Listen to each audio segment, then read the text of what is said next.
Todos compañeros, ¿cómo estamos?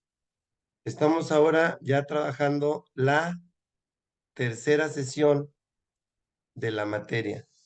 Hoy vamos a hablar acerca de las políticas educativas en América Latina, un tema que va a ser determinante porque ya no estamos aterrizando hacia el contexto que nos corresponde.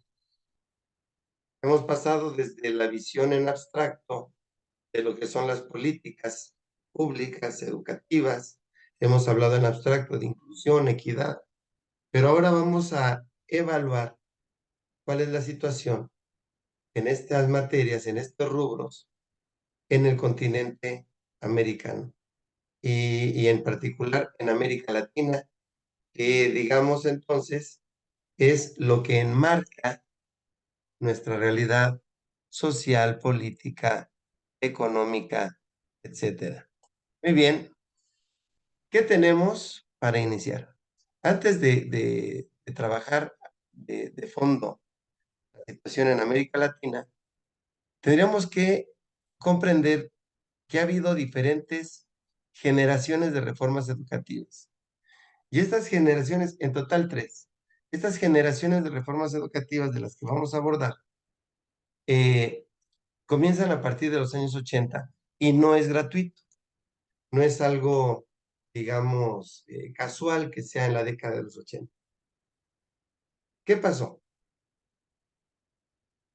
La década de los 80 nos habla del fin de la Guerra Fría, finales de los 80, principios de los 90, donde la Unión Soviética, entonces así llamada, sufre un colapso financiero debido a muchos factores, como puede ser el alto gasto de la burocracia, los gastos en Afganistán, los gastos en las investigaciones espaciales, los apoyos a países del bloque, y esto provocó que la Unión Soviética terminara de representar el segundo gran frente hegemónico político y económico a nivel mundial.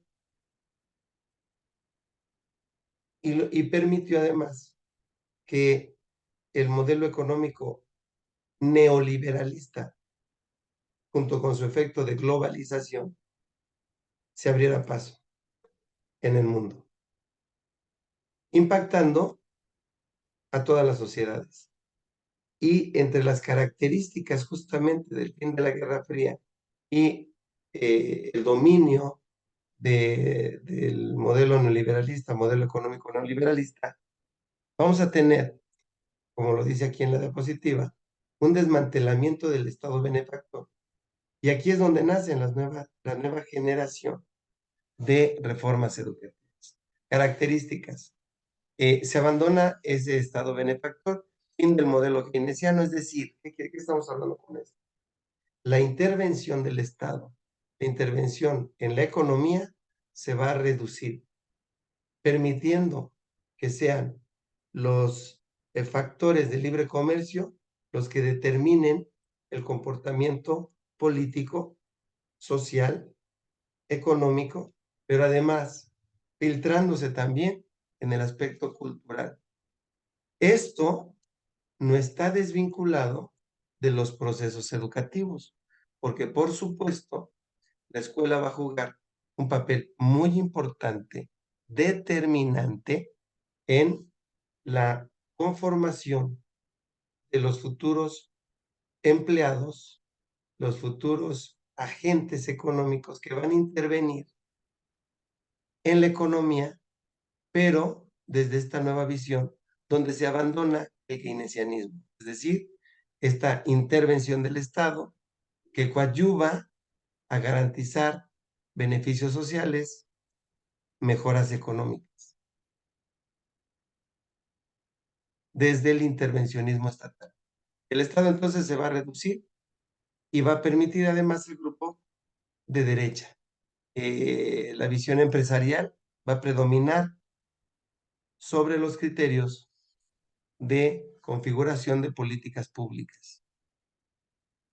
Para esto, entonces tendríamos primero que evidenciar a quien queremos reducir. Y en este caso viene una feroz crítica hacia la administración pública, que claro, presenta signos de corrupción, de deficiencia, de ineficacia en la administración misma. También se descubre, sorprendentemente, que hay una desvinculación entre la educación y el aparato productivo, es decir, los estudiantes que egresan de las escuelas no están relacionados con las necesidades de la empresa de trabajo. Vienen procesos de privatización, por supuesto, ya todos lo sabemos, y el abandono de empresas públicas que son asumidos tanto por el Estado, por la iniciativa privada, y también hay una descentralización de la administración pública. Es aquí donde aparece la primera generación.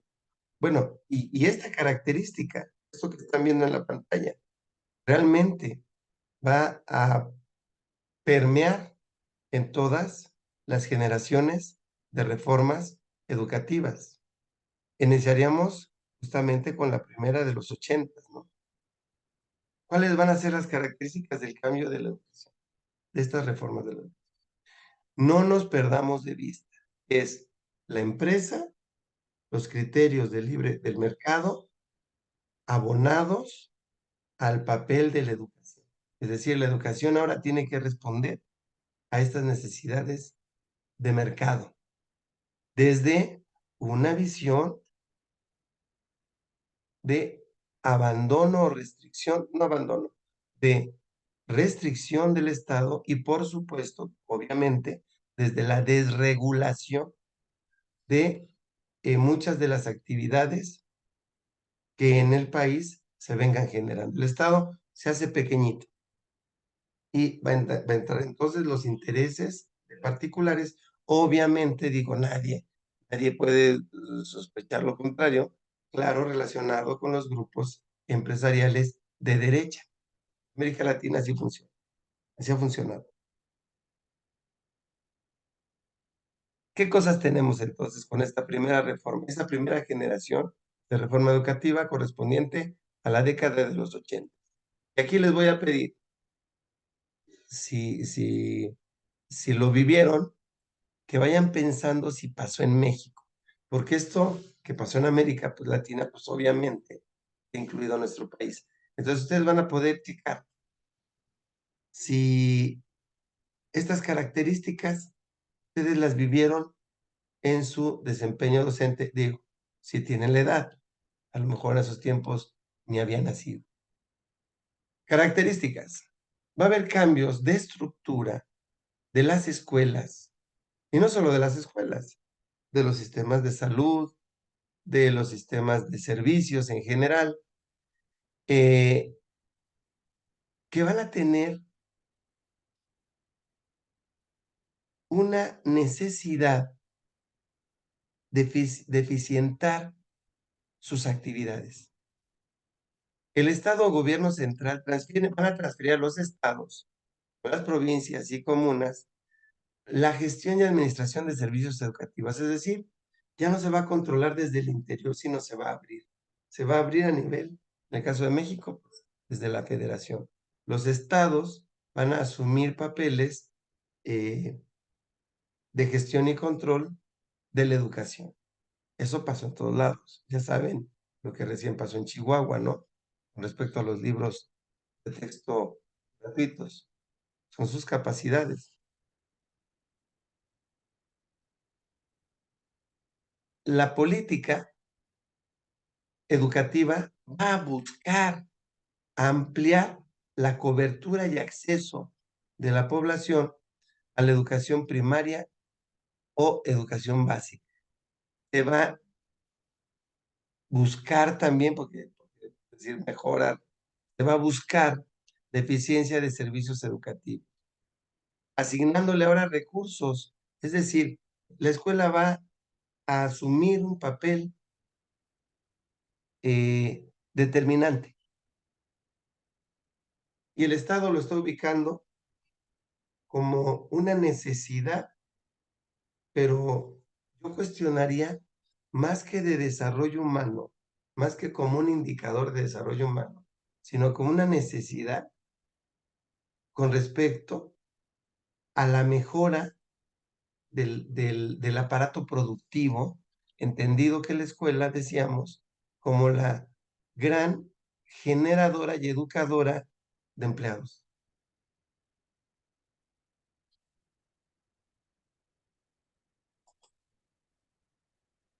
Entonces, aparecen ya conceptos con calidad, aparecen ya cambios curriculares, las prácticas pedagógicas también se empiezan a cuestionar, evidenciar, se hacen mayores inversiones, se diseñan sistemas de incentivos y estímulos a maestros. Cuidado con eso, porque estos diseños y estímulos están en función del desempeño.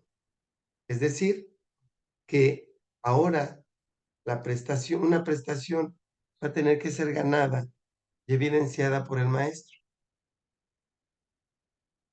Así se motiva a que se prepare mejor, a que haga su mejor desempeño.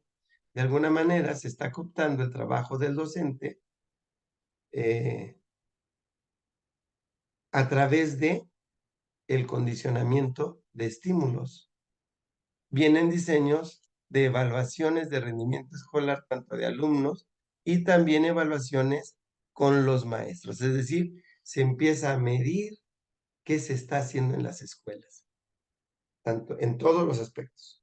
Eso, digo, todavía el día de hoy continúa haciendo este tipo de evaluaciones, que debo decir a cuenta propia que no hemos logrado todavía no hemos logrado abandonar esta visión policíaca de la evaluación.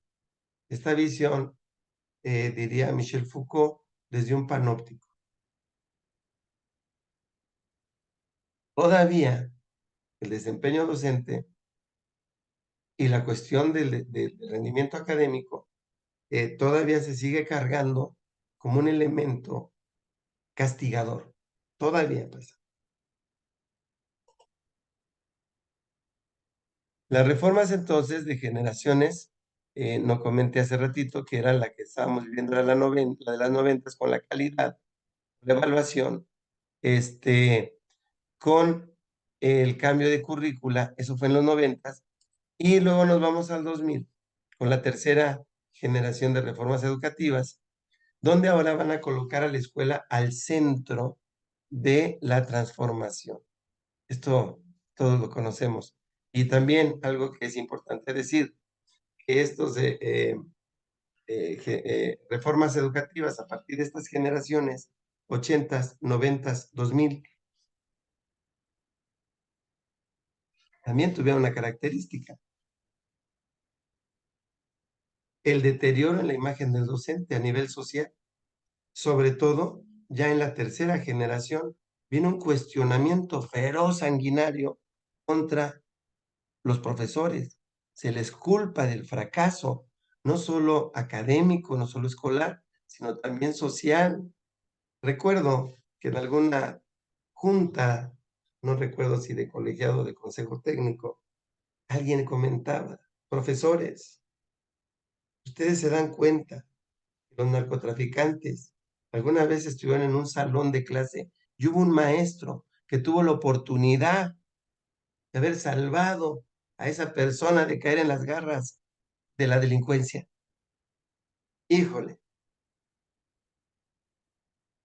yo no sé si los maestros de veras se sintieron golpeados y dijeron: demonios, ¿quién les dice que no fui maestro del Chapo? Y por no haber preparado bien mi clase y haber hecho una estrategia lúdica, pues por eso el tipo terminó en drogas.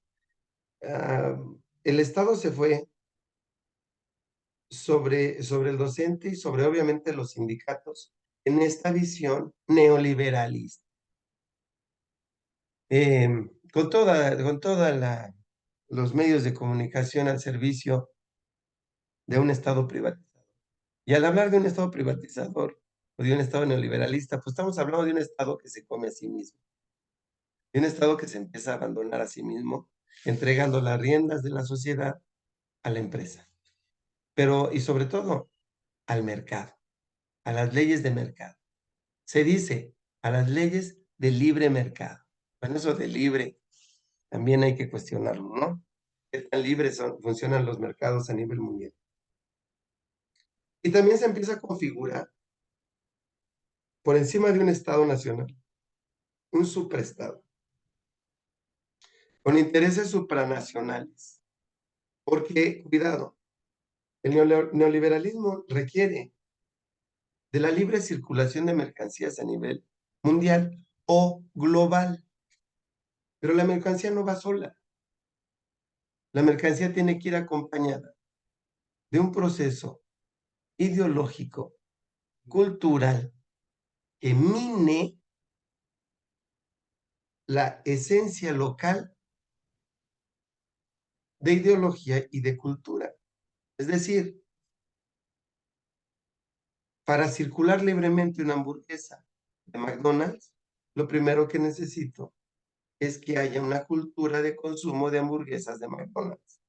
Para que yo circule Coca-Cola por todo el mundo, requiero que haya una cultura, una ideología de consumo de Coca-Cola, que por cierto México es el primer lugar a nivel mundial de consumo de refresco Coca-Cola. Y esto me dice entonces que tendríamos que abandonar la esencia nacional localista del país. Yo recuerdo que celebrábamos hace mucho tiempo el Día de la Expropiación Petrolera y se fue abandonando. Estas partes internas, locales, se empiezan a abrir a nuevos esquemas de pensamiento. Entonces estamos ya en la generación de 2000. Recuerden, no nos confundamos, la calidad, la inversión en la infraestructura, las prácticas pedagógicas, los cambios curriculares, cambios en los libros, cambios en formas, cambios en sistemas de enseñanza, de estrategias de enseñanza, de evaluaciones, de mediciones, se da en los 90 y en los 2000, en el 2000 ya hablamos de la escuela al centro. Ahora hablamos de gestiones institucionales. El maestro ocupa entonces un papel muy importante porque ahora la escuela también tiene que rendir cuentas. Y esto hace que el trabajo de los docentes esté medido por sus resultados. Ahora se dice: maestro, tu alumno reprobó. ¿Qué hiciste tú para que no pasara? Porque pues es tu chamba, es tu responsabilidad. El alumno no entregó la tarea. Maestro, ¿qué hiciste tú para que el alumno entregara la tarea? ¿Qué hiciste tú para que el niño no sacara 5? ¿Qué hiciste tú para que el alumno asistiera a clases? Esta visión la recuerdo perfecto, con Calderón y Peña Nieto. Hubo hasta videos donde decían: "La escuela reprobó, reprobó el maestro". E insisto, se empezó a cargar al maestro, ya no como un maestro, sino como un productor de mercancía.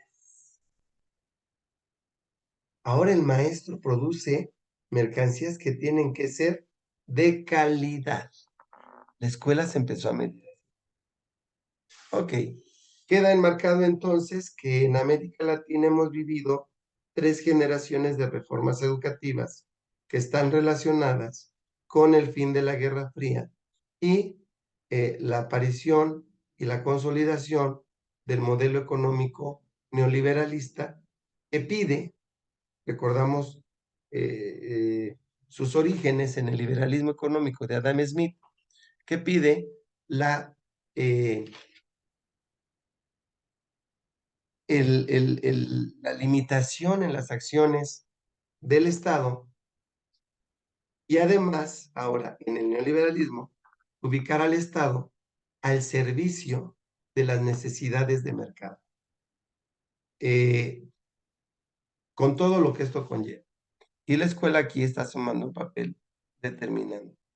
Es con esto que entramos a este gran texto llamado Políticas Educativas de América Latina, notas para la educación en el siglo XXI. Y a partir de ahorita vamos a meternos a sus entrañas, a hacer un análisis de todo su contenido. Política educativa en América Latina la vamos a encontrar dividida en los siguientes tópicos. La transición democrática, para empezar. Luego hablaremos de políticas públicas. Luego hablaremos de realidad. Posteriormente, desarrollo sostenible. La prueba PISA. Docentes creativos. El arte. Todo esto es la suma de lo que ocurre en América Latina desde la década de los 80. Seguimos tratando de cerrar, de integrar los contenidos. Estamos hablando de estas generaciones de reformas educativas que se van a manifestar en estos. Comenzamos con la transición democrática. ¿Qué tenemos aquí? Y quería, este es el libro que ustedes revisaron. No podía dejar de lado mencionar a Mario Miranda Pacheco con esta definición que hace de América Latina, que se me hace espléndida. Dice: América Latina no es solo un concepto, una construcción intelectual, una masa geográfica poblada y moldeada por la naturaleza y por la cultura occidental. ¿Qué es América Latina? Es y representa lo que hemos conservado. Es decir, América Latina es lo que somos y lo que hemos llegado a ser en el curso de la historia. Es lo que tenemos que transformar. Si América Latina es lo que somos, nosotros, ojo, tendremos que transformarlo. ¿Quiénes? Nosotros. Esta definición me habla de una visión autónoma, independiente de una región soberana. Nosotros somos entonces los que tenemos el papel en la historia de su transformación. Quedémonos con eso, por favor, a lo largo de esta serie. ¿Qué pasó en América Latina? Bueno, hablemos de los 80. ¿Recuerdan? Fin de la Guerra Fría, neoliberalismo, restricción del papel del Estado, mayor participación del empresario, Estado supranacional. ¿Qué pasa en América? El colapso de las dictaduras militares. Qué triste, compañeros míos, que países como Argentina vivían una terrible dictadura militar. Y hoy, lamentablemente, vuelvan a una dictadura de mercado. Qué triste, ¿dónde quedaron las enseñanzas de la historia para lo como lo dicen, cosa que nunca he estado de acuerdo? Pero como dicen que la historia sirve para evitar repetir errores, no lo creo. Pero sí creo en una memoria histórica. Y bueno, ¿qué pasó con Argentina? Pues están pasando por un momento difícil. Eh, Faltó memoria histórica, sobre todo para los jóvenes, donde un discurso de un, perdón que lo comente, un psicópata, no le encuentro otra palabra, embonó con ideas absurdas y los jóvenes votan sin memoria histórica y vean lo que llega a pasar. La dictadura militar en Brasil, la dictadura chilena, en México, aguas, la dictadura del PRI, pero voy a dar un consejo, una sugerencia. No hay que evaluar el desempeño de la economía, de la sociedad, de la política de un país a partir de sus presidentes. No cometamos ese error porque, porque no es tan cierto. Hay que revisar modelos económicos. Y en México, después del gobierno de Cedillo, que finalmente reconoce el triunfo de Partido Acción Nacional con Vicente Fox Quesada, se enmarca en estos análisis de Latinoamérica como el fin de una dictadura. Aquí nada más habría que revisar si hubo cambios de modelos económicos, que no los hubo. Y bueno, el fin del PRI o las nuevas asociaciones priistas, yo le llamaría, ¿no? Pero sí, efectivamente, México tuvo la dictadura perfecta. ¿Por qué? Porque mientras que en América Latina, en Sudamérica, Centroamérica, tenían la misma cara los dictadores, en México los dictadores cambiaban de rostro. El dictador tenía muchas máscaras, eran los diferentes presidentes. Ya había en el imaginario colectivo que con el cambio de un presidente cambiaban las cosas, aunque fuera del mismo partido o aunque tuviera el mismo modelo económico. Hoy sabemos ya a esta distancia, pues lo falso que es. Recuerden ustedes, para los que sepan, lo que lo hayan vivido, que llegamos al descaro y así funcionó desde 1929, que quien nombraba al futuro presidente del presidente a cargo y la gente lo sabía y sorprendentemente, después de que los destapaban a los presidentes, iban la gente a votar a ver si ganaba. Muy extrañas. Bueno, temas centrales. Hay una redefinición de lo público y lo privado. Se va a decir, a ver, ¿qué es lo público y ahora qué es lo privado? Porque ahora molesta. Ahora, fíjense, esto es de los 80, estamos en el 2024, y ahora nos molesta que lo público avance sobre lo privado. Decimos, el mundo se va a acabar, el Estado está engordando, está creciendo. Ya no llamaría engordando, llamaría creciendo. Eh, y la gente se espanta. Vamos a ser Venezuela. Entonces, lo público empieza en esta transición democrática, lo público empieza a reducirse, ojo, estoy hablando ochentas, década ochentas. Se reduce el papel de lo público y lo que se amplía es lo privado. Y ahora se reparten las responsabilidades sociales, el Estado y el mercado. Perdón, ¿cuándo el mercado ha tenido una responsabilidad social? ¿Cuándo? No es su esencia.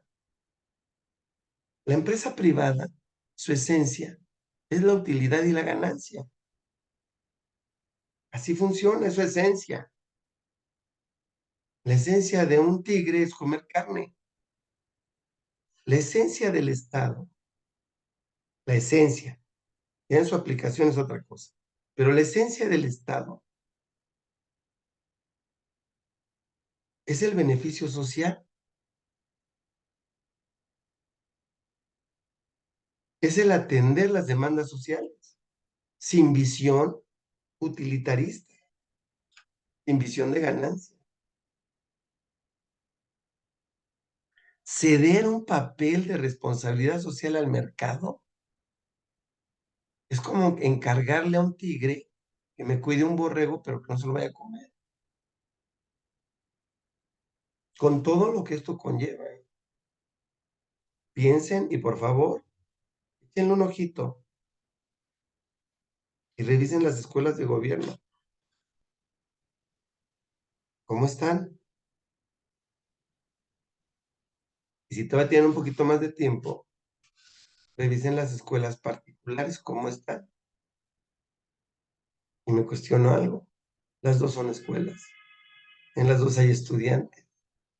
¿O qué hay? Personas de primera y segunda clase. Estamos en los 80s. Nuevas definiciones y dinámicas entre el interés individual y el interés colectivo, que está acompañado de esta redefinición de lo público y lo privado. Viene la atención de lo global y lo local, ahora la llaman lo local, global y local, que es primero, que es más importante. Y entonces en las escuelas se vuelca algo, y por favor, vayamos siguiéndonos, por favor, porque esto es muy importante. Hay necesidades de la empresa que ahora se las voy a encargar directamente a la escuela. Claro, no estoy diciendo que la escuela tenga que estar desvinculada de la empresa, por supuesto que no, sería una locura. Pero el hombre no es solo un hombre económico, también es un hombre social, también es un hombre cultural, también es un hombre artístico. La estética es importante, pero hay una necesidad de empresa de qué requiero de un estudiante. Está bien, pero no debe ser el todo. No debe ser el todo, porque entonces minimizo. ¿Y qué pasó? Acuérdense qué pasó. ¿Qué pasó con las materias humanísticas? Se fueron abandonando. ¿Cuál es la visión en el imaginario colectivo? Es más difícil matemáticas que historia. Si sabe matemáticas, ya la armó en la vida. Historia, bueno, cultura general. Hay para echarnos un cafecito un día. No es esa la visión que existe. Y esto impacta, por supuesto, la trayectoria educativa, el desarrollo personal y social, la equidad de las políticas, la inclusión educativa. Todo esto va a estar determinado por esta nueva redefinición del papel de lo público y lo privado, la gestión de la escuela, el papel de los sindicatos, las organizaciones de docentes. Un abrazo a los maestros de Oaxaca. Fueron algunos asesinados durante la reforma educativa que se pretendía imponer en la tercera generación en México y que se fue con todo. Recordamos a los grandes amigos Peña Nieto y su amigo Felipe Calderón. Se fueron a la yugular, costara lo que costara. Recuerdo, amigos míos, una escena que para mí fue significativa. Recuerdo cuando viene este discurso de entrega de poderes entre el presidente entrante en ese momento, Andrés Manuel López Obrador, y el presidente saliente, Enrique Peña Nieto, y donde en el discurso Enrique Peña Nieto dice, y la reforma educativa continúa. Y en ese momento dice Andrés Manuel López Obrador, y no sigue la reforma educativa. En el mismo discurso, debe estar lo pueden encontrar en YouTube.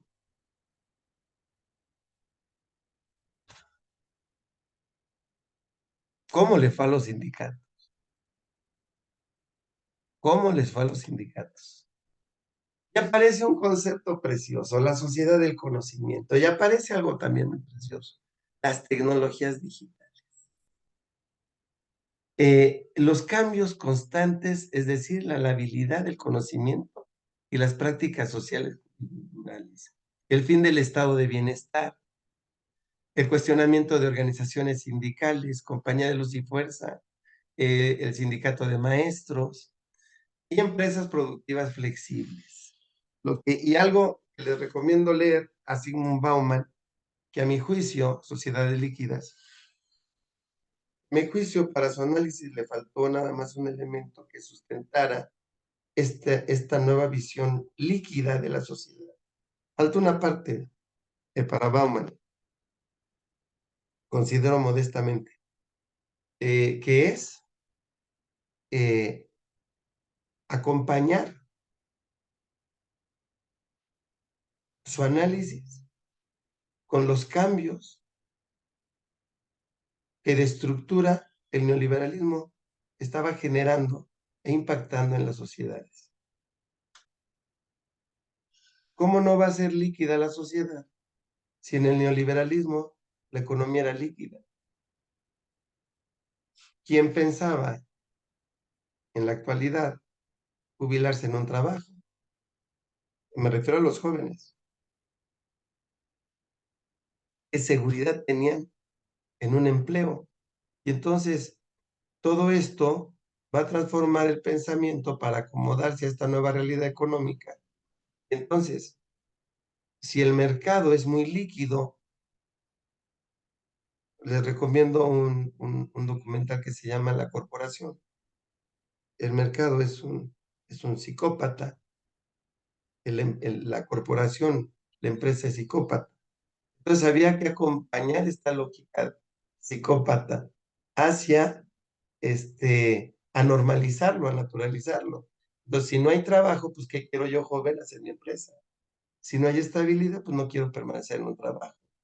Eh, y quiero terminar pronto mi vida activa económica, quiero ser mi propio jefe, pero ¿qué había otra opción de pensamiento cuando la economía se estaba despedazando? Porque son como bestias las empresas peleando por los mercados. Pero hay una contradicción interna, no una contradicción, hay una oposición. ¿Se acuerdan cuando hablamos de las contradicciones? Hay una oposición en el capitalismo, que es la competencia implica mayor tecnología. La mayor tecnología reduce la utilidad porque reduce el trabajo de los obreros y esto genera un achatamiento en el mercado, entendido por mercado, aquel sector de la población que tiene capacidad para compra, tiene interés de compra, se reduce porque la tecnología va a desplazar sobre el obrero, se reducen las cantidades de gente que trabaja y que tiene ingresos, pero la misma tecnología eleva la producción de mercancías. Y ese efecto se le llama sobreproducción y es lo que le llamamos las grandes crisis económicas. Por lo tanto, las crisis económicas no es que falte algo, es que sobra y sobra en función no de las necesidades de la gente, sino de su capacidad de compra. Así de sucio es esto, así de sucia es esta contradicción. Entonces, estas continuas contradicciones eh, tienen que hacer más flexible cómo se produce, porque no voy a poder contratar eternamente a una persona ni garantizarle. Entonces, con la habilidad, ya no hablo social y cultural, sino hablo económica, no hay seguridad para la gente para poder tener un proyecto de vida a largo plazo. Pregúntenle a un joven cuál es su proyecto de vida a largo plazo. Yo creo que, siendo un poco exagerado, llegan de aquí al viernes.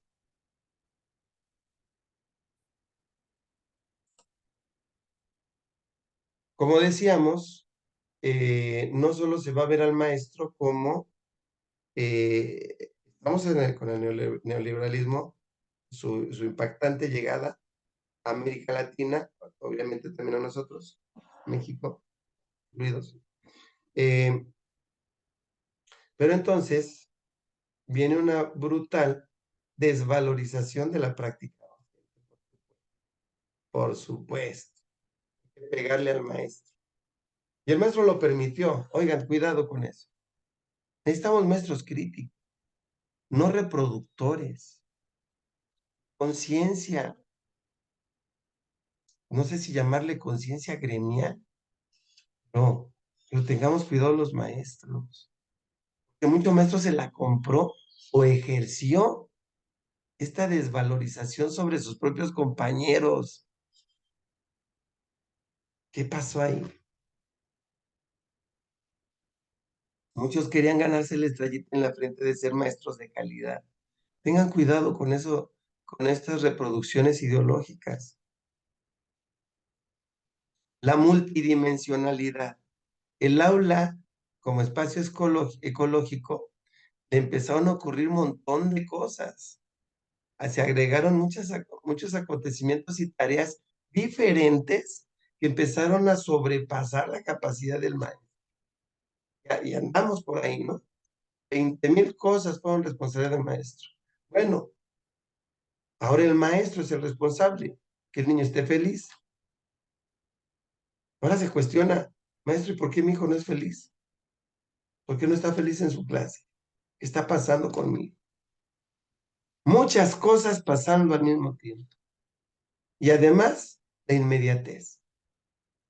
Experiencias en aula que rebasaron las capacidades del control del propio maestro. A ver, compañeros, no ya llegan y le dan balazos a los maestros. No ya hasta los golpean los alumnos. Nos rebasaron.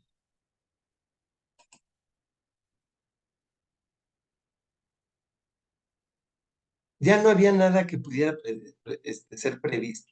Es decir, el maestro llegaba a un lugar donde ya no sabía qué iba a pasar, ¿no? Sus estrategias didácticas, hay maestros, recuerdo, hay maestros que llevan una clase perfectamente preparada y terminan con los traumas de, pues no pude hacer nada, no pude. La publicidad. Todo lo que pasa en un salón de clase se enteran todos. Ya hay cámaras, ya hay sistema, hay escuelas donde el papá puede ver qué está pasando en el momento en su salón de clase.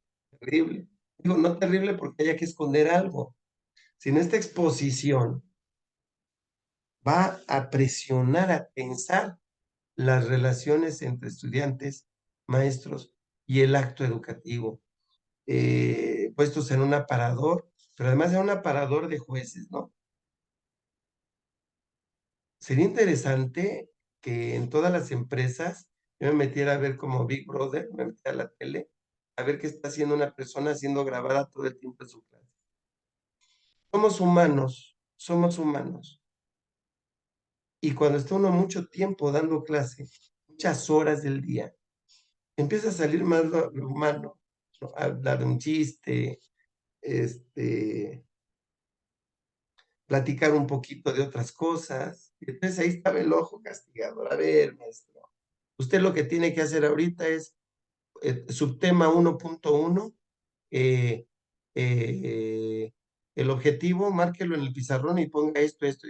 Demonios, hay que robotizar al docente.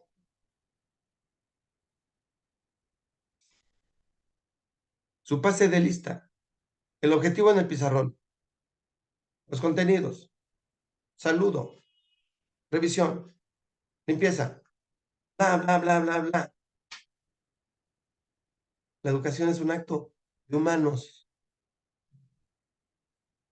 Y bueno, viene todo un ciclo lectivo, ¿no? Donde van a pasar 20,000 cosas, experiencias, rutinas, y entonces el trabajo tiene una historia.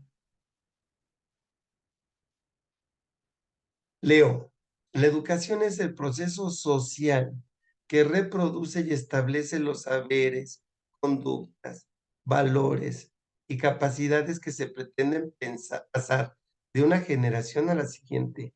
Cuidado, la educación no es lo mismo que la enseñanza escolarizada o que la enseñanza. Eso sería tema de otra presentación.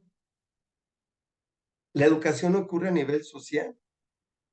La enseñanza escolarizada ocurre en la escuela, pero la educación como es social también aparece en la escuela.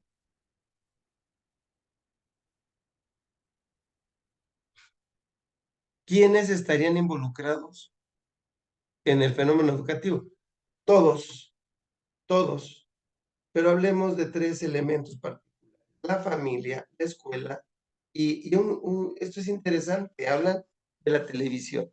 Se dice mucho que ahora son las redes lo que está dominando a la sociedad. En parte sí, pero la televisión no ha perdido su poder. Definitivamente no. La televisión sigue presente.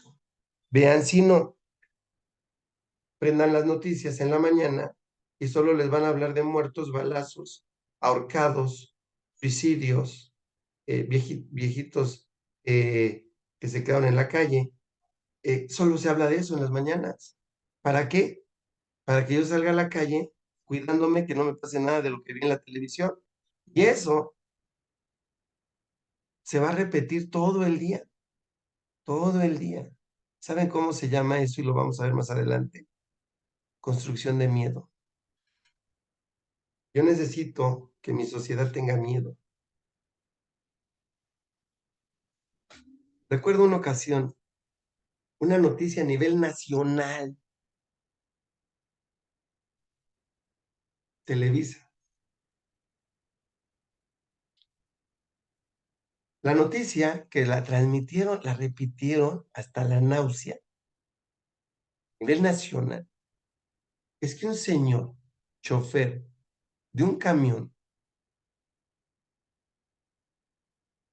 de transporte público, le pegó a un pasajero. Se hicieron de palabras y se golpearon a nivel nacional, repetido hasta la náusea.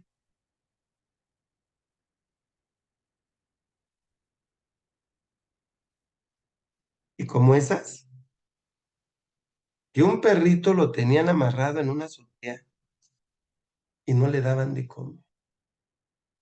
Yo recuerdo hace muchos años, amigos míos, yo estaba muy pequeño, y estoy viejo, estaba muy pequeño, había un periódico, no sé si llamarle periódico, llamaba La Alarma.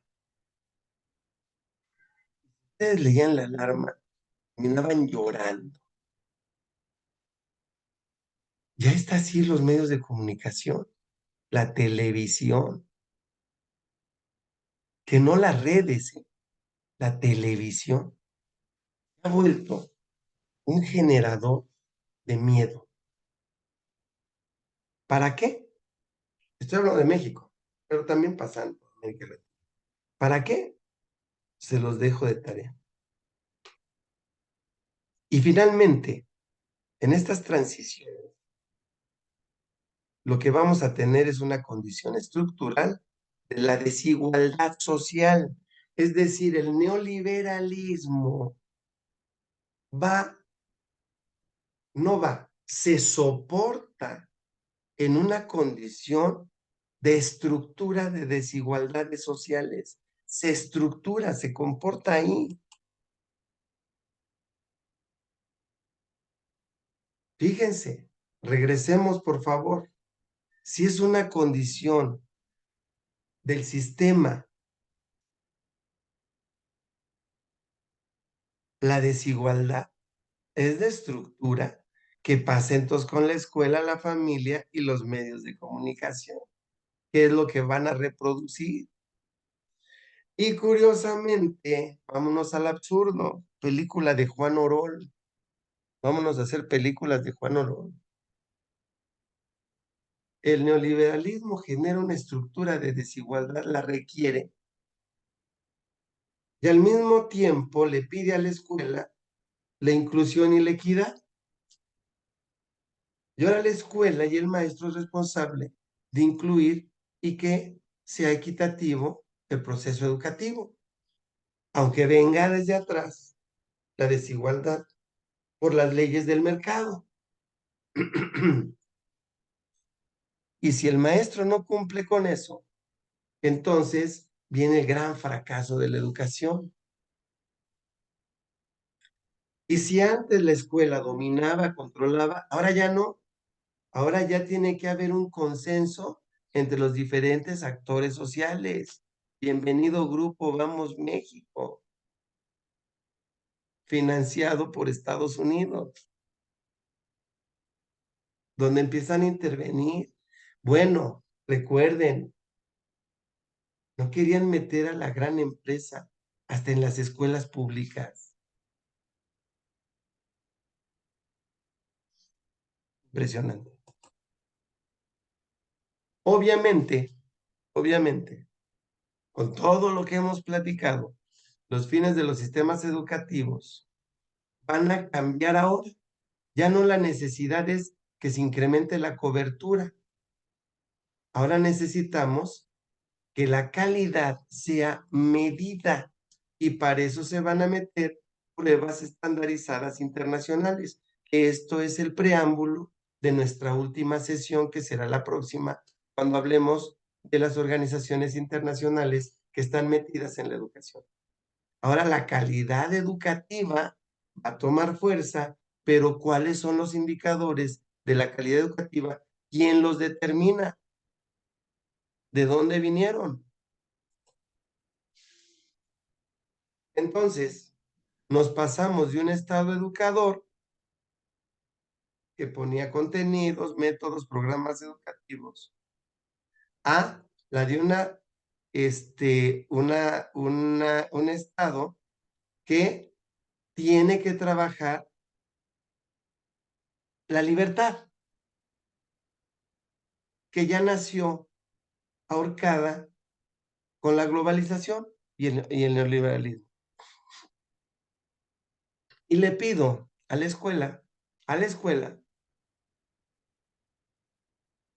que sea la que genere estas expectativas y las cumpla de desarrollo del sujeto. Y si no, entonces viene la feroz crítica y el aplastar a la escuela por su gran fracaso.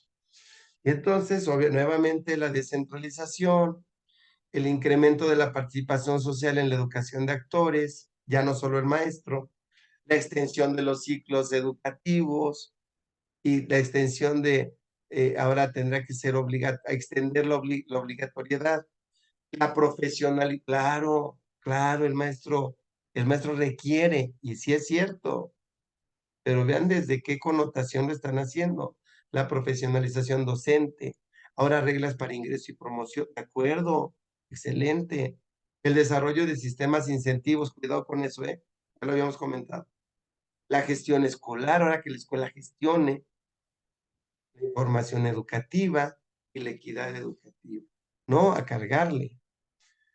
Pasa en sus escuelas lo que voy a decir, por favor, con una visión crítica, pasa en sus escuelas lo que voy a decir.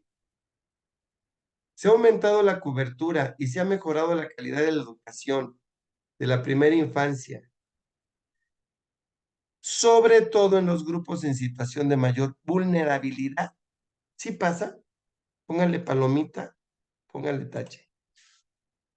Se está asegurando la progresión oportuna y la conclusión universal de la educación primaria y secundaria. Se está eliminando las diferentes formas de discriminación para hacer efectivo el derecho a la educación.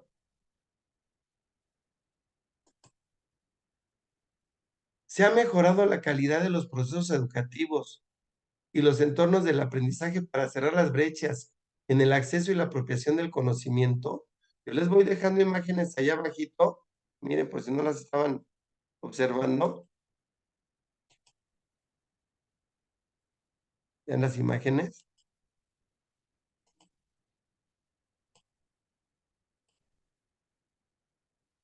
Se invierte más en los docentes y se desarrollan políticas que integran la formación inicial y en servicio, la inserción laboral y las condiciones adecuadas de trabajo. ¿Conocen maestros que tengan más de un trabajo? Fíjense, hasta voy a leer el chiste, que no es chiste, lamentablemente. Dice, si estudias, dice la señora, evitarás ser como este pobre señor. Y dice el niño, ministra, ese es mi profesor de matemáticas.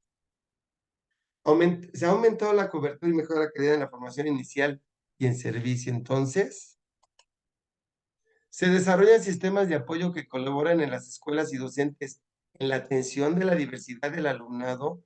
Por favor, hagan un tour en escuelas públicas. Fortalecen los sistemas integrales de protección y promoción social. Cuidado, no hablo, no hablo de la simulación de juntarnos, poner las firmas en el acta y decir que ya todos estamos preparados para cualquier contingencia. No hablo de eso, ¿eh? Hablo de que en realidad haya sistemas integrales de protección y promoción social. Se ha democratizado el acceso al uso de tecnologías de la información y la comunicación, ¿de verdad?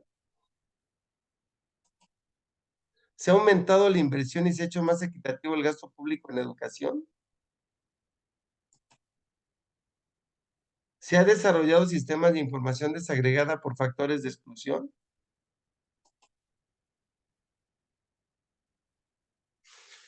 La respuesta es, la educación no está logrando revertir la situación de desventaja con que llegan los alumnos a la escuela. No lo está logrando. La escuela no. Y no lo va a lograr. No lo va a lograr. Porque este problema es de estructura, ya lo dijimos hace ratito. Las brechas se acentúan a medida que se avanza en el sistema educativo, siendo más agudas en la educación secundaria y postsecundaria. Por favor, revisen si sus alumnos desayunaron, revisen si tienen agua para bañarse, si llegaron limpios, si durmieron bien, en dónde hacen tareas en sus casas, tienen espacios para trabajar, trabajan en las tardes o los fines de semana. Investiguen a sus estudiantes, investiguenlos, obsérvenlos. Lejos de disminuir la inequidad, el sistema educativo lo que hace es perpetuarlo. En escuelas particulares ya se utiliza una palabrita muy interesante, los becados, y se les van. Ese es becado, ese es menos. Racismo en una escuela, por Dios, discriminación, bullying, por favor, pan de cada día. El abandono de la escuela parece responder a una convergencia de factores que terminan produciendo la desvalorización de la escuela y los alumnos ya no ven en la escuela un punto de mejora de vida, ya no ven un elemento, un elemento que me permita desarrollarme, ya no están viendo hacia la escuela, ¿eh? O ya la han dejado de ver.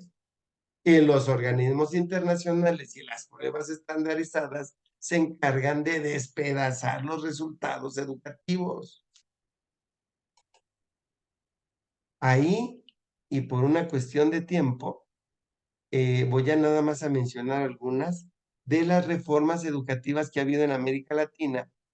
Eso lo tenemos en el libro, ahí también les voy a compartir la presentación, para que veamos que las cosas que están pasando en México se están haciendo en muchos países.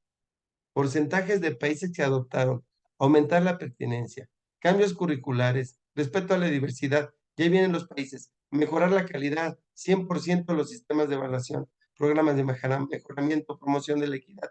Es decir, las reformas educativas están cayendo en la preocupación del Estado en todos esos países. Lleguen acá. Reformas constitucionales, Argentina, Brasil, Chile, México, dimensiones de reformas educativas, calidad, calidad, calidad, calidad, la calidad nos invadió Argentina, Brasil, Chile, México, en los objetivos de sus reformas, capacitar a los docentes, el docente hay que mejorar su desarrollo porque está siendo un fracaso. Base, perdón, eso fue sarcasmo, ¿eh?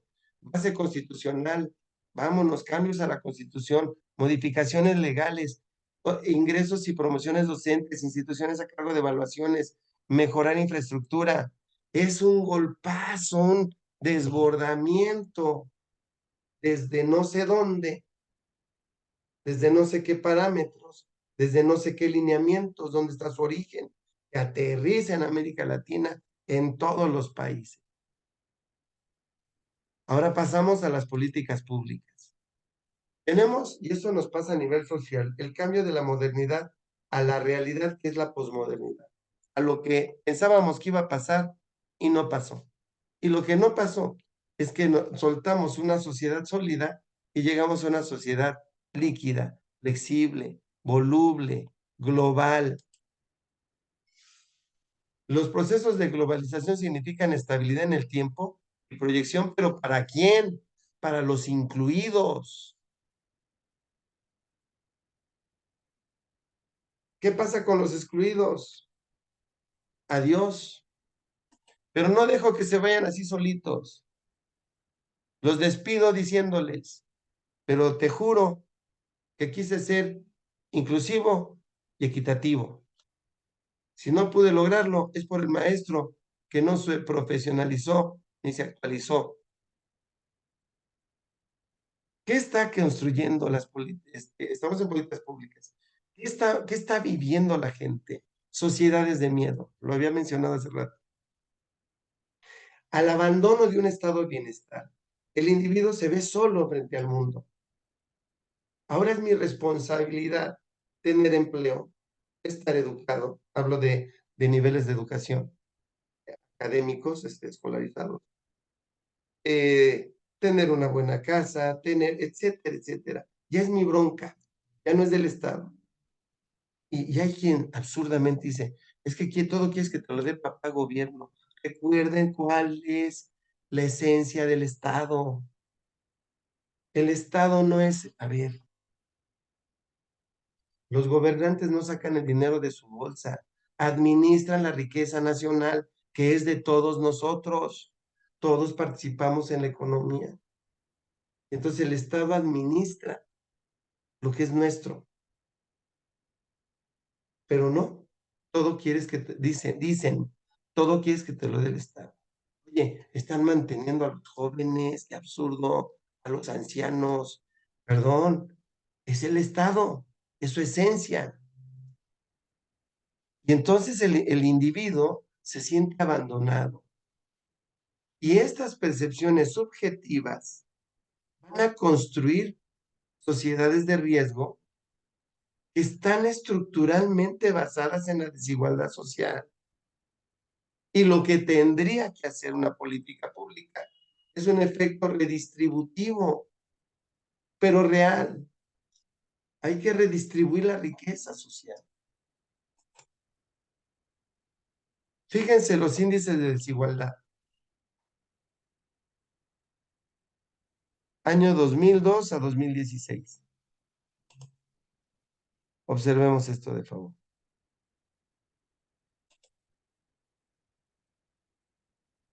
Índices de desigualdad. Aquí está México. ¿De qué se trata esto? El nivel cero es que no hay desigualdad. Y el uno en el parámetro Gini es que hay una gran desigualdad. Aquí estaría la media. Entonces, estamos muy altos en desigualdad. ¿Y qué pasa con eso? Los niveles de pobreza aumentan en América Latina, este es dato 2017, ahorita ya disminuimos en México la desigualdad social, pero digo, estamos iniciando con este nuevo modelo económico que tenemos en México. Vamos a ver qué sucede después.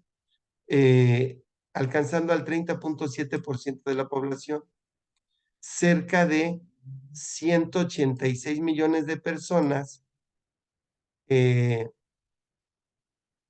aumentan los niveles de pobreza. Y después, la pobreza extrema pasó de 8.2 en 2014 a 10% en 2016. Y el problema de la pobreza es que afecta al 25% más a las mujeres que a los hombres. ¿Por qué afecta más a las mujeres? Porque la mujer es la responsable de la casa, no el hombre. ¿Cómo? No entendí. El hombre trabaja y que no da gasto, sí, pero no es el responsable de administrar la casa. Esa es la mujer. Las mujeres son las responsables de la administración. En sociedades desiguales, las élites tienen una influencia desmedida en los procesos políticos, pues que no hasta le inventan esposas a los presidentes. Y en instituciones de tal forma que éstas tienden a reproducir desigualdad. Observen ustedes cómo, y yo hablaba de la televisión que no la abandonaría como un gran aparato ideológico, como lo diría Althusser, aunque no en la extensión que planteaba Althusser. Pero habrán visto algún programa de televisión donde el pobre pues es el buena persona, el que tiene los sentimientos más puros, mientras que el rico es el malo, ¿no? O el rico sufre con todo y su dinero, pero el pobre es feliz. Esta serie de absurdos, de cosas, de pensamientos baratos, pues está manejado en estas sociedades desiguales. La desigualdad es el factor que está en el origen de las deficiencias de los estados latinoamericanos, porque incide en los altos niveles de pobreza, aumenta la conflictividad social. A ver, una recomendación para Televisa y para otros. Cuando hablen de que mataron, violaron, bla, bla, bla, también hablen de cómo está la desigualdad social. Eh, eh, Carlos Slim, hasta hace unos años, percibía 2.11 millones de dólares por hora, mientras que algo así entre 10 o 20 segundos muere una persona por hambre en el mundo. Desigualdad social. ¿Qué tendrían que hacer las políticas públicas? Dice modernizar al Estado. Fijémonos en esto. Ciclos de la gestión según el nivel de desarrollo. Gestión para resultados de desarrollo. ¿Quiénes han aplicado estas gestiones de resultados para resultados en el desarrollo? Aquí están los países que tienen una alta aplicación de gestión para la planificación orientada a resultados, presupuestos, gestiones financieras, gestiones de programas, seguimientos en evaluación. Estos son los altos, 4 países. Aquí tenemos a los medios, los bajos y los que van en el cociente alto medio. Lo que estamos viendo aquí es que todavía es mínima la gestión para resultados en el desarrollo en América Latina. Seguimos acá. Ahora vamos a las realidades. Y aquí hay unos temas con el Latino Barómetro del 2017 que nos hacen un poco preocuparnos. Fíjense ustedes cómo está para el 2017. La satisfacción con respecto a la democracia apenas llegó al 30%, mientras que el 75% considera que la región se gobierna para el beneficio de unos cuantos grupos. Esa es la visión social. El 75% de la población en América Latina consideró que la región se gobierna para el beneficio de unos cuantos grupos poderosos. ¿Será cierto? Recuerdo al grupo Vamos México y me hace confirmar. La aprobación de los gobiernos de la región, que era del 60%, bajó al 36% en general en América Latina. 14% afirmó que confían en quienes dirigen las instituciones de sus países y solo el 15% confía en partidos políticos. Por eso esto de que por qué no invitaban a alguien de la sociedad civil a que volviera gobernante del país. Pues era una estrategia, digamos, muy cantada, ¿no? El 44% de la población latinoamericana no le alcanzan sus ingresos y tiene dificultades para satisfacer sus necesidades básicas. Pregúntenle a los estudiantes cómo vienen a la escuela. El 24% en algún momento no ha tenido suficiente comida. Comida. Solo el 25% considera que su país está progresando. Con la caída de la URSS y de la guerra, y con el fin de la Guerra Fría, el neoliberalismo como modelo económico va a impactar a nivel mundial. Se pensó en algún momento que en la Guerra Fría, recordemos que las dos grandes cabezas hegemónicas eran la URSS y Estados Unidos. Socialismo contra capitalismo. Llamado socialismo de la URSS. Porque la URSS, este socialismo que tiene, no es el socialismo que pretendió Lenin, sino es el socialismo o ese llamado socialismo que aplica José Stalin. Pero entonces ahí teníamos las dos grandes esferas mundiales, ¿no? URSS, Estados Unidos. Cuando colapsa la URSS financieramente y abre paso al capitalismo y al neoliberalismo, todos pensaban que Estados Unidos iba a ser el gran líder mundial y no. Lo que pasó en el mundo es que se fragmentó en diferentes áreas de mercados, de comercios, de comercio. Y aquí les enlisto, para no alargar mucho mi exposición, eh, ahí los podrán leer todos, las eh, acuerdos comerciales a niveles regionales, pero en rojo les puse el Foro de Cooperación Económica de Asia-Pacífico, porque para el 2025 se piensa que este va a beneficiar a América Latina y en especial a México, en una relación entre China con el continente. Dice OCDE, al dar la oportunidad a todos los mexicanos de desarrollar competencias superiores y relevantes y apoyar a los empleadores para que mejoren la gestión de sus recursos humanos, México podría incrementar sus niveles de productividad y los incentivos para que los empleadores contraten a trabajadores en el sector formal. Se está previendo que en México vaya a haber un contexto, una coyuntura que le permita generar e insertarse en el comercio internacional de mejor manera. Y por eso la escuela se tiene que preparar para ello. Pero ¿hasta dónde realmente lo vamos a lograr? Este gran cuestionamiento, porque hay que hacer relaciones comerciales con todo el mundo. Hay un cuestionamiento ahí. ¿Hasta dónde un país, aunque los conceptos no deberían ser, pero los voy a mencionar, subdesarrollado, está mal empleado, pero hasta dónde un país pobre puede establecer realmente acuerdos comerciales con países ricos sin estar en desventaja?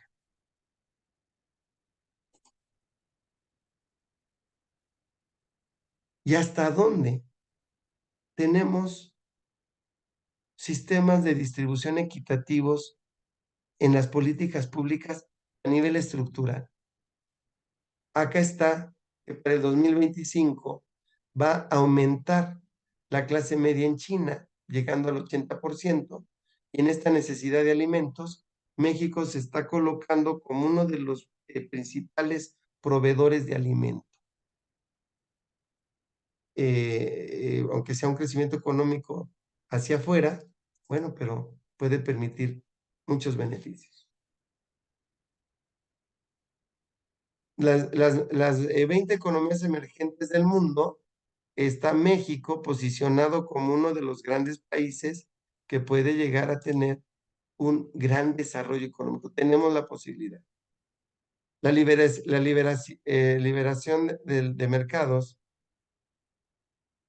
puede crear balanzas comerciales desfavorables si no es equitativa la relación comercial. Hay que tener cuidado con esto, con estas realidades. Hay opciones, sí, pero la apuesta en las relaciones comerciales internacionales deben ser con países que tengan economías parecidas para que la relación sea igual, o unir varios países para relacionarse con países con mejores o mayores economías. Pasamos al punto del desarrollo sostenible. Tenemos la posibilidad de crecer y mantener ese crecimiento. El desmantelamiento del Estado intervencionista y el mercado generaron estas reformas donde se involucra la esfera privada. De acuerdo, está bien, está bien. Entra la empresa privada. Pero ¿cuáles son ahora los principios con los que se rige? Ya no la empresa privada, el Estado. Eficiencia, competitividad, realismo, pragmatismo y disciplina. Lo exige el mercado, se lo exige al Estado. Ahora vamos a minar cualquier prestación laboral si no permite que en ojos de mercado sea productivo. Y el problema del mercado es que no tiene una autorregulación. El mercado se abre, no se regula. El que regula es el Estado. Pero si al Estado lo limito, entonces empezamos a vivir en la oscilación de los mercados. ¿Qué pasó con la gasolina? Se abrió a la oscilación de mercados, pensando que eso iba a reducir el precio de la gasolina. Y pues no, porque el mercado se basa en la oferta y demanda, pero no en un libre mercado, sino en un mercado que tiene amplios monopolios. Y entonces ahora volvemos a la misma, ¿no?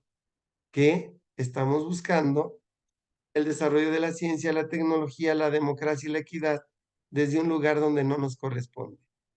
Y los grandes países que están avanzando son México, República Dominicana, Chile, Argentina. Estaban haciendo estos cambios, estos grandes países hicieron cambios para esas mejoras. ¿Qué pasó en Argentina? ¿Qué pasó en Chile? ¿Qué pasó en República Dominicana y qué está pasando en México? ¿Qué pasa con las modernizaciones?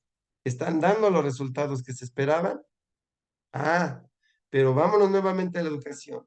Y en esos países, en los años que acabo de mencionar, empiezan a haber muchas transformaciones, ¿no? La modernización educativa, las leyes generales de educación, el desarrollo educativo sostenido de calidad y equitativo, reformas curriculares, innovación y gestión escolar, reuniones ministeriales. Aquí tenemos ya consejos técnicos cada mes.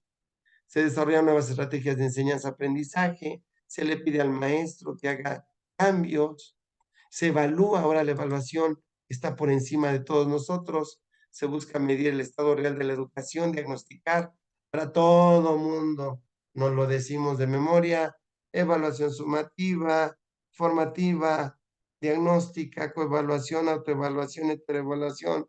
La evaluación nos invadió, evaluación del desempeño docente, evaluación de los estudiantes, en el consejo técnico nos medimos nuestros resultados, todo con números.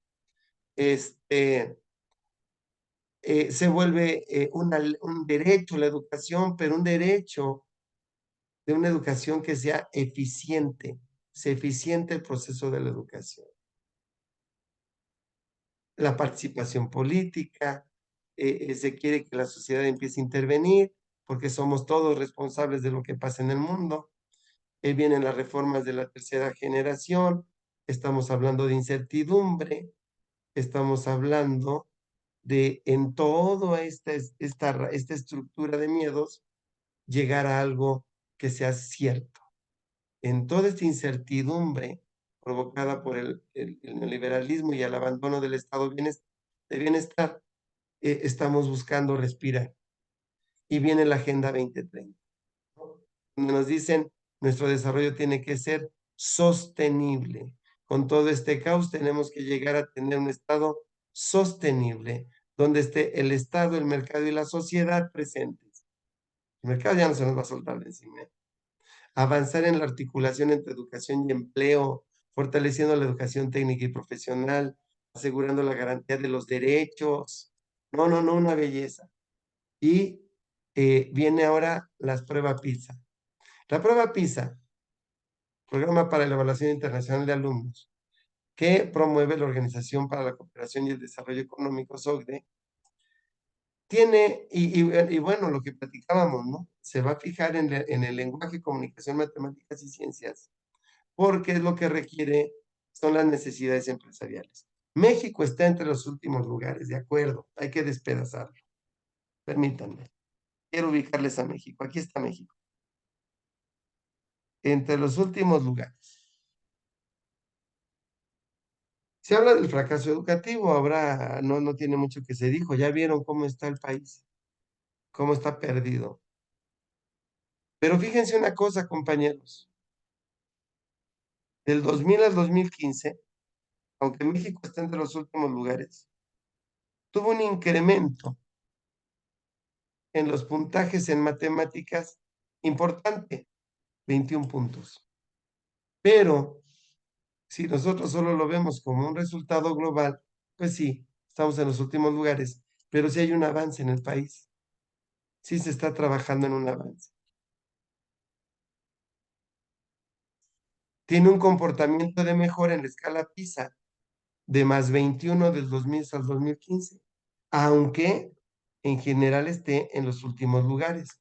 Vamos, les voy a cambiar la idea para que quede más clara.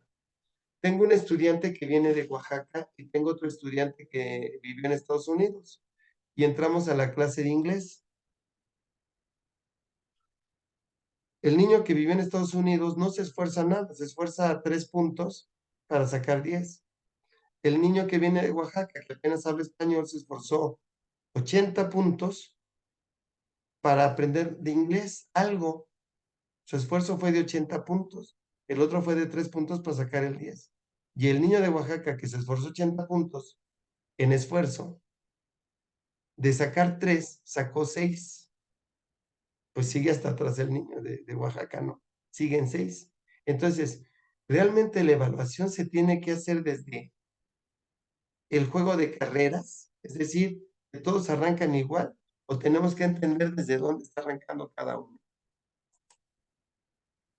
Piden obviamente que el docente en todo esto que acabamos de hablar, haya docentes creativos, docentes que dominen las tecnologías, docentes que sean incluyentes, docentes que promuevan el desarrollo sostenible, eh, docentes que utilicen la reflexión metacognitiva, el diálogo intersubjetivo, la autogestión, la comunicación, lograr enseñar la diversidad, tener, apoyar en el permanente desarrollo y además el arte. El arte tiene que transformarse en todo este mundo, porque el arte que teníamos en América Latina fue invadido por procesos de colonización. La estética está influenciada por la invasión de Europa, la visión eurocentrista, y ahora por las visiones este, globalizadas. El arte de nosotros no se llama arte, se llama artesanía. Tenemos que entender que el arte original de nuestras regiones tiene que recuperarse y tiene que dejarse de mantener por debajo del arte con visión eurocentrista. Tenemos que descolonizar el arte para que crezca un arte genuino, propio, social. Esa es otra tarea que tiene que ocurrir en América Latina. El arte originalmente se utilizó para la colonización. y nos mezclaron con la colonización. Eso tiene que liberarse. Ejemplo, desde una perspectiva musical, según crónicas de la época, los jesuitas que llegaron al Paraguay aprovecharon el efecto emocional que provocaba la música occidental en los guaraníes para convertirla en su pilar evangelizador y educador. Hasta donde el arte, compañeros, está representando la emancipación o la permanencia de la desigualdad. Y en la escuela, la propuesta educativo-artística tendría que ser transversal y decolonial. Producir belleza para la transformación. Compañeros, les agradezco el que hayamos trabajado este tiempo. Como siempre, cierro un poco rápido, pero les mando toda la información. Gracias por su atención y nos vemos en la próxima sesión, la última. Hablaremos de organismos internacionales y espero que todo lo que se trabajó el día de hoy sea de mucha utilidad para ustedes, que nos abra un poco las puertas de por dónde estamos caminando y nuevamente les mando pues un abrazo. Hasta luego, saludos.